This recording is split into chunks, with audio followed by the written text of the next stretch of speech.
عثمان غازی یا عثمان بن ارطغرل کا بیٹا اور اپنے بھائیوں کا ایک واحد سہارا تھا جس نے سلطنت عثمانیہ کی بنیاد رکھی۔ فنکل لکھتی ہیں کہ عثمان کے دور سے ملنے والا واحد سکہ اگر اصلی ہے تو اس سے ثابت ہوتا ہے کہ ارطغرل یقیناً تاریخی شخصیت تھے۔ اس سکے پر درج ہے جاری کردہ برائے عثمان ولد ارطغرل۔ فنکل مزید لکھتی ہیں کہ عثمان کا اپنے نام پر سکہ جاری کرنا ثابت کرتا ہے کہ وہ اس وقت صرف ایک قبائلی سردار نہیں تھے بلکہ اناطولیہ میں اپنے باپ کو سلجوقی منگول سلطنت کے سائے سے باہر ایک خود مختار امیر سمجھنا شروع کر چکے تھے۔ تاریخ میں عثمانیوں کا پہلا ذکر فنکل لکھتی ہیں کہ عثمانیوں کا پہلی بار ذکر سن 1300 کے قریب ملتا ہے۔ اس وقت کے ایک بازنطینی مورخ نے لکھا کہ سن 1301 میں بازنطینی فوج کا سامنا عثمان نامی ایک شخص کی فوج سے ہوا۔ جنگ بافنوس کہلانے والی یہ لڑائی قسطنطنیہ کے قریب لڑی گئی اور اس میں بازنطینی فوج کو بری طرح شکست ہوئی، لیکن عثمانیوں کا بازنطینی سلطنت کی برابری کرنے میں ابھی بہت وقت تھا، اور جب ایسا ہوا اس کے ساتھ ہی ایک خاندان کا اچانک گمنامی سے نکل کر اتنا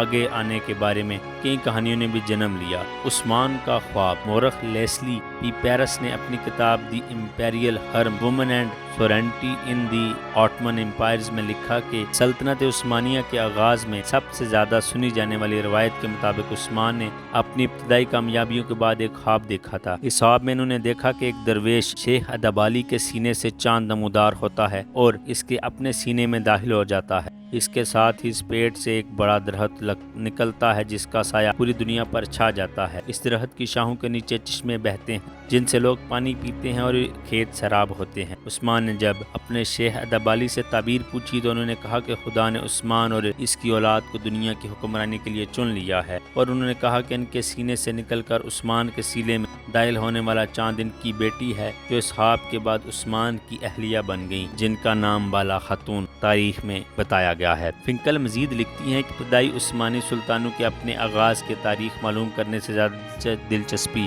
دوسروں پر حکومت کے اپنے حق کو ثابت کرنے میں تھی، اور ان کے نزدیک ان کی سلطنت کا آغاز ایک خواب سے ہوا تھا جو عثمان نے ایک بزرگ درویش کے گھر میں قیام کے دوران دیکھا تھا۔ وہ مزید لکھتی ہیں کہ اس خواب کی کہانی میں حق میں دستاویزی ثبوت بھی تاریخ میں ملتا ہے، اور یہ کہ سلطنت عثمانیہ کے ابتدائی دور کے زمینوں کے کاغذات سے اندازہ ہوتا ہے کہ عثمان کے دور میں ادبالی نامی بزرگ موجود تھے، اور اس بات کی بھی کچھ شہادت ہے کہ ان کی بیٹی عثمان کی 2 بیویوں میں سے ایک بیوی تھی۔ سلطنت عثمانیہ کا توپ خانہ جس نے اسے سپر پاور بنایا۔ عثمان کی سب سے بڑی فتح اس کے ساتھ مل جانے والے شیخ ادبالی اور ان کی اولاد۔ اس کے علاوہ عثمان کے جتنے بھی سپاہی تھے وہ عثمان کے ساتھ بالکل وفاداری کی طرح چلے، اور تادم آخر انہوں نے عثمان کی حکومت کو برقرار رکھنے کا فیصلہ کیا۔ عثمان نے بہت سے منگول کماندار جیسے کہ گیہاتو اور دیگر قبائلی سرداروں کو بھی شکست دی، جن میں سب سے قابل ذکر ایوب بے ہے۔ عثمان نے کافی علاقے فتح کیے۔ اس نے کافی بازنطینی کمانداروں کو بھی شکست دی جن میں نکولا اور ڈارکلس وغیرہ شامل ہیں۔ عثمان نے اناگول جیسے قلعے کو فتح کر کے اپنی اور اپنے بیٹوں کی تاریخ رقم کی۔